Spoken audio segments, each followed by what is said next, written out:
If you're currently looking for new vendors in automation, this video will be for you. And it's not gonna be a super scientific video. We'll do more scientific videos that have more step-by-steps on how to actually choose a vendor. But there's one thing I really wanna point out that I feel a lot of companies forget about and they miss out on, and that is the relationship. Finding a vendor that will give you a very tight relationship. They will become very close with you guys. They will be there to support you.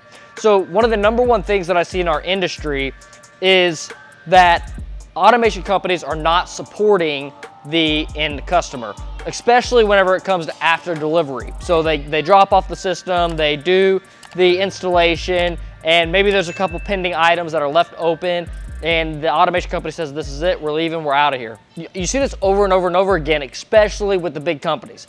And don't get me wrong, I understand why they're doing it. They're doing it because they need to remain profitable, and they have a certain amount of time that they allocate towards being on site for an installation. If they continue to go above and beyond that time frame that they had set for installation, then that starts eating into the profitability of that project, and essentially every project will become a loss. Now, don't get me wrong that the companies need to be profitable, but there's other ways that a company can be advantageous in other areas to make it so that they are more profitable. You know, for us, we have global supply chain that makes us more profitable. We implement things in our systems that make our installations more quick and reducing and cutting down on the time that it takes for us to do installations. But number one thing really is the commitment of the vendor. So like when we commit to a customer, we commit that we will be there till the end, right? We will stick it out with the customer on that project until the project is running at their satisfactory needs.